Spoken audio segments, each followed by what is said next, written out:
confident, vibrant, and quirky with an edge, this is 10 Minutes with Tiffany J.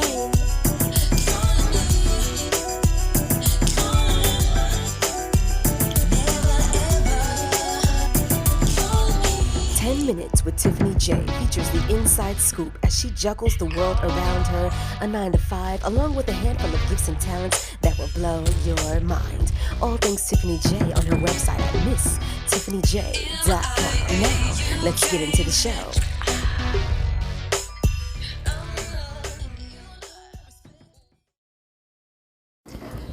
Something that I have discovered, which is one thing that I love now about being a mom, is I get to discover new things about myself each and every day. Some of them you learn your insecurities, some of them you learn like your power moments. But one thing that I discovered last night was Purple Thursday experience, of course. We went dancing. I was able to take Sonia with me. Of course, everybody loved on her. But also it was just good to... A lot of times when I go to events, I'm typically go by myself. I don't necessarily go like with a second person or whatever, or like a plus one. But she was my plus one, right? And it was just good. Like when I wasn't dancing, I might have only danced once, but when I wasn't dancing, I was able to just be with her.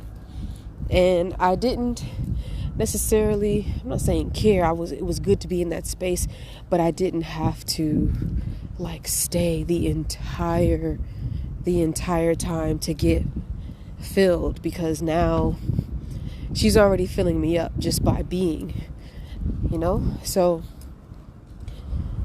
I was trying to start this off by saying, it's of course my priorities, they naturally shift. They have to shift, or else like what am I doing, right? But my desires are shifting, my focus is shifting in a really cool, direction. Like I really enjoy spending time with her, even though we're not even doing nothing, but just, we're living, we're learning, and we're growing. But that's the cool thing about it. So that's what I wanted to bring up.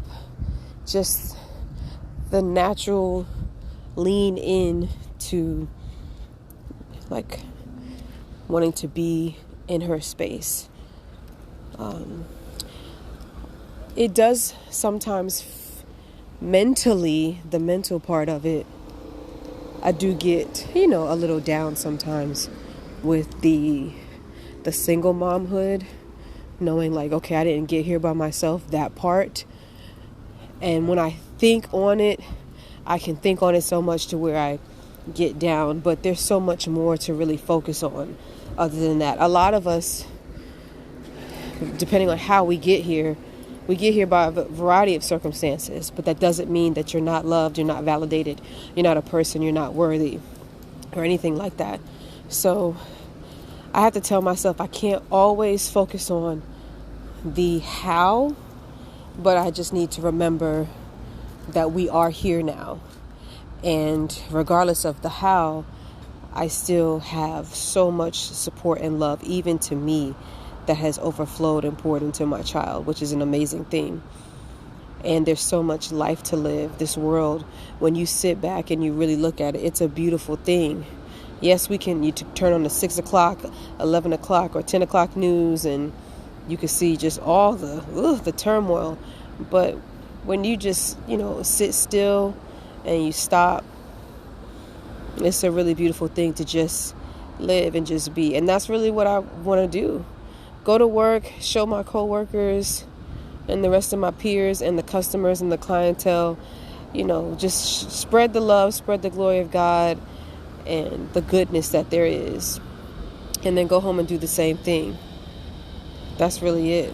Focus has been shifting more towards leaning into myself and then my daughter. And then everything else that comes after that, that's what follows after. But first, it's me, her, and then everybody else.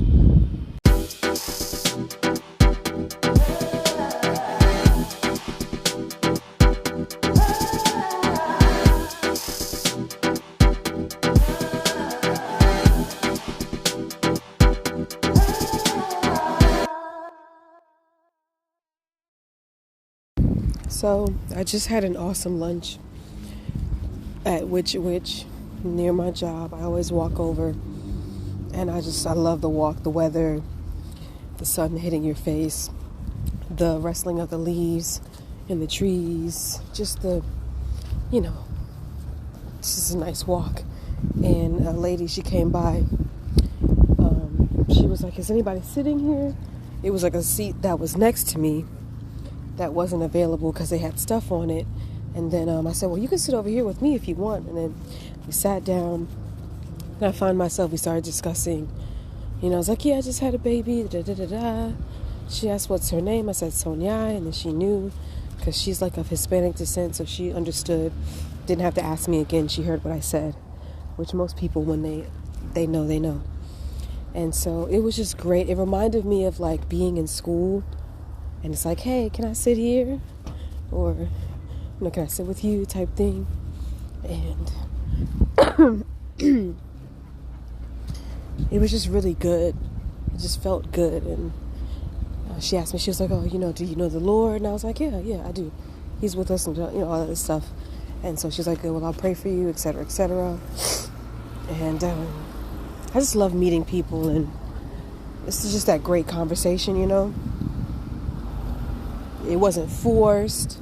And I think what it is I'm learning, because I was just telling somebody the other day, the whole small talk thing, it was never my strong suit. Like, I was always afraid to do it because I felt like, oh my gosh, people were judging you, like, in that split 2 minute of a conversation, and I didn't know how to just give surface level information. That's all. All right, I'm about to walk back into my job. Hey, so it's another work week. It's a Friday, but it's kind of like my Monday. I'm usually off on Fridays, but we came off of the Titans weekend. So at the beginning of this episode, I was feeling a whole lot better, and now, pretty much a week out, I'm just kind of like blah. And I think what it is you just now coming off of the high of the weekend, and now you like back to the work week, back to the same old. So I think that's some of the reason why I feel a little blah right now. But also I've been in my head a lot, like a whole lot. And I've been dealing with rejection. I've been dealing with, I think, maybe disrespect. And it could be in my head. But I think it's because of the rejection. That's why I feel disrespected. And then some of it is a bit of ageism. It goes both ways. It goes for older people and it goes for younger people. Excuse me. How, like, some people just treat you differently, or they just, I don't know, they just treat you differently just because you look a certain way. Now, here's a topic that I think I'm tired of hearing. So, these people don't tell me to my face. They talk around me or about me to a mutual. So, the conversation is, she's green, and I'm trying to figure out what do you mean by that? Are you trying to say I haven't experienced life? I don't look like, you know what I mean? Like, I've done, the stuff that everybody does when they go to school and have a good time, you know what I mean? But then you try some things once, or you don't try it all because you see other people trying it and you like, I'm good on that, right? As far as, the smoking, the drinking, I don't want any tattoos, so I'm good. I mean, I did at one point, but I was like, I did try puff, but I'm good on that. I'm so good on it. And then, of course, we've all had our moments where we've been drunk and et cetera, hungover, whatever. So, been there, done that, and, been to the club, done the dry humping, the grind. Like I said, we've all done these things. So I'm just trying to figure out what is it. Every new space that I step in, I get the same treatment pretty much. It could be the look of innocence. It just could be my demeanor because I'm calm and just real chill. I don't hang out with the guys or with the crowd that's in the back room, doing whatever. So, I mean, it's just a different lifestyle, and it's something I just wonder about it. There's that, and then there's a notion of what does it mean to be grown. I was having a good conversation last night about it. What does it mean? Does it mean you're responsible? Does it mean you have the physique of an adult, male or female? Does it mean you are able to take care of yourself? What does it mean? And that is what I'm constantly trying to define for myself. I pretty much, I think I'm handling things very well, but sometimes my responsibility gets thrown off. Like if I wake up too late, but we all have those moments. You wake up late and your whole day kind of like trickles, a snowball effect, and things kind of come out of whack. I think we all experience that. Bottom line, I'm probably a little bit too hard on myself right now just because I'm feeling some kind of way, just because of one incident. And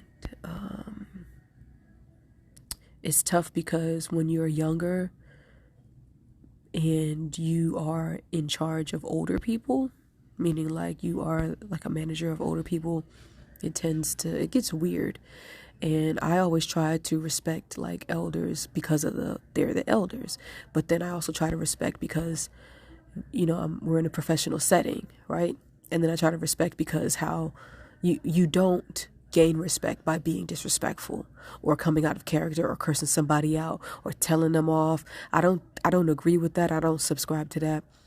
I think you treat people with kindness, and you can be very stern about what it is that you will and won't tolerate or accept. But I do not believe in disrespecting someone. And to me, that all falls into the category of even like just really coming all the way sideways out of character. I don't think anybody deserves that. So I don't ever want to be in that space either. And so that's why I don't know if it's wrong for me to be caring about people's feelings, or maybe it's because I'm caring about the tone and how it's being delivered. I don't know if that's a bad thing, but that's something that I definitely think about at work, and I think about that in all other facets of life, because I know what it's like to pretty much be, I don't know, for lack of a better term, shitted on. That's, yeah. And what's interesting, going back to the green comment, a lot of stuff, I may be vulnerable, but I haven't been fully transparent. We've talked about this before. So a lot of the things that I've gone through that I'm aware of, that people try to give advice about, I'm like, all right, I already know this. For me, it's more of a relationship with God and if I'm going to trust him or not. But you telling me something I already know. So I think some people are just not aware of who Tiffany is, how Tiffany is, why Tiffany is, what Tiffany is, that kind of thing. I think that's where that comment comes from a lot, because I'm still getting it. And, I'm already grown. I'm grown, right? And next thing you know, within 5 years from now, I'll be into my 40s, and then I'm still going to be treated like that's the kid, So I don't know, y'all. I don't know if you have any comments, questions, or suggestions to help, because the term that's been brought to my attention is executive presence. And it's pretty much just having a presence wherever you go and for people to respect you. And I said in a meeting that I feel like I'm working on that. I don't have it all the way. Now, when I'm on the counter talking to the customers, I got it because I'm flourishing. But in other areas, if it's just an ounce of doubt, then it's like it's fleeting. So that's something that I want to work on, my my presence. Let me get back to work.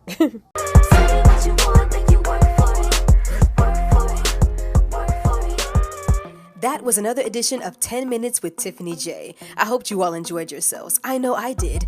Now you can get more episodes on my website at www.misstiffanyj.com. But don't stop there. Hop on over to the music tab and check out your favorite Tiffany J record, starting with my latest singles, Work For It and Callin' Me, which is on all digital platforms. Also with a bomb video showcase on YouTube featuring the Queen City, Charlotte, North Carolina.